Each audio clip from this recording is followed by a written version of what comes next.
विनायक, विनायक। हाँ सृष्टि बोलो। मुझे पता है कुछ दिनों से आप मुझसे नाराज है। नाराज तुमसे?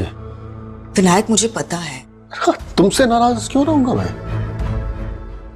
वैसे मेरे पास वक्त बहुत कम है, किसी जरूरी काम से मुझे जाना है। जो बोलना जल्दी बोलो। हाँ, बस एक सवाल पूछना है मुझसे। जी। आपको अभी भी ऐसे लग रहा है कि मैंने आपको क्या?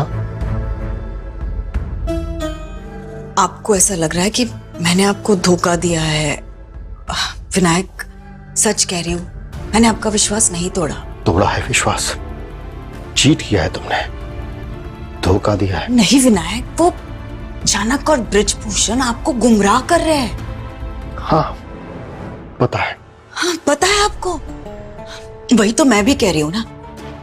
देखिए वो दोनों मिलकर ना आपको गलत समझा रहे हैं। सृष्टि गलत नहीं समझा रहे, बिल्कुल ठीक समझा रहे हैं।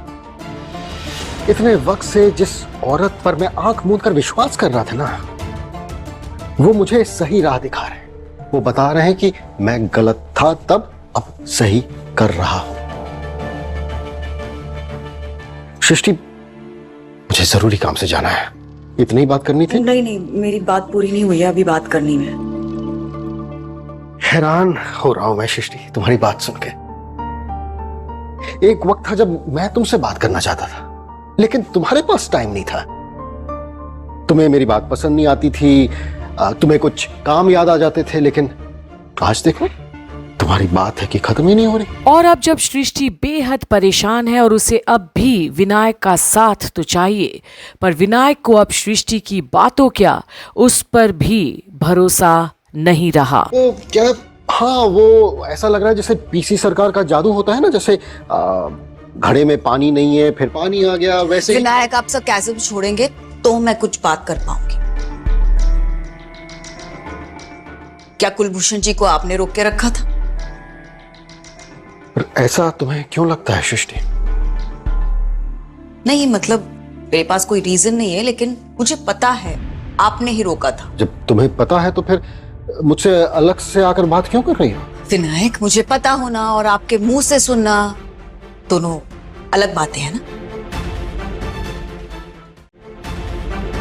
वैसे कुलभूषण जी मुझे देखे थे कोर्ट में, यहीं पर थे, तो उनसे पूछ लो ना। तो आप सीधे सवाल का सीधा जवाब क्यों नहीं दे रहे? इतनी उतावली हो रही हो? उतावली नहीं हो रही हूँ विनायक, लेकिन आप मेरे पति हैं ना, मैं आपसे सवाल कर सकती हूँ, मेरा हक बनता है। हाँ लेकिन तुम्हारे किसी भी सवाल का जवाब देना मेरी मजबूरी नहीं है।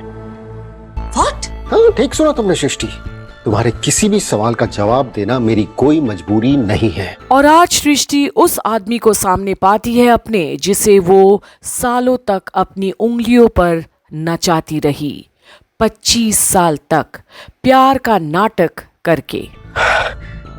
मैं तुमसे सवाल करता था, तुमसे पूछता था कि तुम कहाँ गई हो, किससे मिलने गई हो, किस लिए गई हो, लेकिन तुमने मुझे कोई जवाब नहीं दिया। सिंपल सामान्य से तो सवाल थे ना, याद है वो समय? और आज देखो तुम्हारे पास वक्त ही वक्त है, तुम मुझे रोक रही हो सवाल पूछने के लिए। इतने साल से तुमने मेरे लिए, खैर मेरी तो छोड़ो, तुमने हमारी बच्ची अर्शी के लिए वक्त नहीं निकाला। विनायक उसका और इसका। देखो सृष्टि, एक्सक्यूज देकर कोई मतलब नहीं है। अगर इंसान चाहे ना तो वक्त निकाल सकता है, उसके लिए अगर प्यार है, रिस्पेक्ट है, स्नेह है ना, तो कैसे भी करके वक्त निकल जाता है। लेकिन तुमने ऐसा कुछ भी नहीं किया। तो आप क्या कहना चाहते?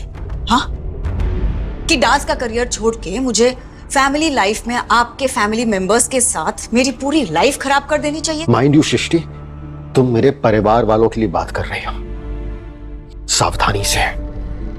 तुम्हारे लिए, तुम्हारी वजह से आज तक मैं अपने परिवार वालों से दूर रहा हूं। तो क्या हुआ विनायक, मैं भी तो अपना शहर छोड़कर, श्रीनगर छोड़कर यहाँ कोलकाता आई हूँ ना आपके लिए। नहीं सृष्टि, वो तुम अपने लिए आई हो, तुम अपना करियर बनाने के लिए आई हो, क्योंकि वहां श्रीनगर में तुम्हारा करियर नहीं बनता, तुम्हें कोलकाता आना ही था, और उसके लिए तुम्हें एक वेल टू डू आदमी की जरूरत थी जो कि तुमसे प्यार करता हो। और आज विनायक सृष्टि को सीधे सरल तरीके से पहली बार उसके और सृष्टि के बीच की खोखले रिश्ते के बारे में बता रहा है। और आज 25 साल बाद वही आदमी तुम्हारे सामने खड़ा है सृष्टि, जिसने तुमसे बेइंतहा प्यार किया, लेकिन बदले में तुमने उससे प्यार नहीं किया। प्यार नहीं किया? हाँ किया, प्यार किया सृष्टि, प्यार तो किया तुमने, लेकिन सिर्फ और सिर्फ अपने आप से। तुम्हारी जैसी औरत है ना जो, वो अपने सिवाय किसी और से प्यार कर ही नहीं सकती। विनायक, बस एक और लफ्ज नहीं। जो औरत अपने कोख से जन्मे नवजात बच्चे को मरने के लिए छोड़ आए, वो किस तरह की औरत होगी मुझे बोलने की जरूरत नहीं है। विनायक, ये सब झूठ है। झूठ नहीं है सृष्टि। क्या तुम जनक को मरने के लिए छोड़ के नहीं आ गई थी? विनायक, सरासर झूठ है ये। अच्छा, जनक तुम्हारी और ब्रिजभूषण जी की बच्ची है, ये ऑडियो क्लिप में साफ साफ सुनाई दे रहा है हमें। विनायक, वो ऑडियो क्लिप डॉक्टर है, किसी ने बनाई है। वो मेरी आवाज है ही नहीं। अच्छा, वो बनाई गई है? हाँ विनायक, वो किसी ने बनाई है मुझे फंसाने के लिए। और किसके पास इतना टाइम होगा जो तुम्हें फंसाने के लिए वो क्लिप बनाए? आपने कुलभूषण को रोक के रखा और उसके बदले में ब्रिजभूषण को भेजा ताकि वो मुझे बातों में उलझाकर मेरी आवाज रिकॉर्ड। और अब एक बार फिर से सृष्टि की जुबान फिसली और खुद ब खुद विनायक के सामने उसने सारी बातें रख दी। अभी तो तुमने कहा कि वो ऑडियो क्लिप फ्रॉड है। क्या हुआ सृष्टि, कुछ तो बोलो। इसका मतलब आपने कुलभूषण को रोक के रखा था। इसका मतलब वो आवाज तुम्हारी है सृष्टि, राइट?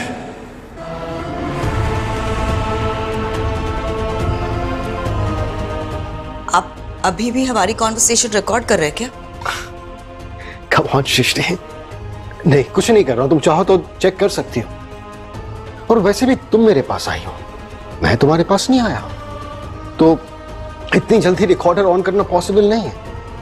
लेकिन हाँ, जो ऑडियो क्लिप अभी अभी हमने कोर्ट में सुनी, उसमें आवाज तुम्हारी है, ये मैं जानता हूं। और झूठ बोलने का नतीजा पता है सृष्टि? एक झूठ बोलोगे ना सृष्टि, तो उसके लिए तुम्हें 10 झूठ बोलने पड़ेंगे। फिर उस 10 झूठ को दबाने के लिए 100 के बाद 1000 के बाद लाख और फिर करोड़। उसके बाद क्या होगा? स्ट्रेस बढ़ेगा, नींद हराम होगी, इनसिक्योरिटी बढ़ेगी, एक के बाद एक कड़ी जुड़ती जाएगी, और अंत में सृष्टि रैना अपने ही फैलाए झूठ के तेजाब में डूब के कंकाल बन जाएगी। और आज विनायक ने वो सच का आईना दिखाया है सृष्टि को, जिसे जानती तो वो भी है, पर अब शायद वाकई में बहुत आगे निकल गई है सृष्टि जुर्म और झूठ की दुनिया में। आपने ये ठीक नहीं किया।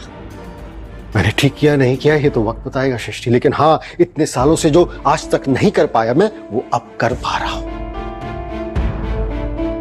वैसे भी टाइम हो गया है, अगली मुलाकात हमारी कोर्ट में ही होगी, नेक्स्ट हियरिंग में। जो 25 साल हमने अपनी चिता को खोदा है ना, उसी पे बैठकर। विनायक पे नहीं सृष्टि, अब नहीं, कहने सुनने को कुछ नहीं बचा है, सारी बातें खत्म हो चुकी हैं। अरे पंडित जी, अच्छा वो आप मिल गए। और अब दूर खड़ी सृष्टि देखती है विनायक और ब्रिजभूषण का मिलन, और मैं खुद से वादा करती हूं ब्रिजभूषण, मैं तुम्हें तबाह करके रहूंगी। मेरी बातें सुन नहीं पा रहे हो, मगर याद रखना, मेरी जिंदगी में जितने जहर घोले हैं ना तुमने, उससे कई गुना ज्यादा तुम्हारी और उस जनक की जिंदगी में घोल के रखूंगी मैं।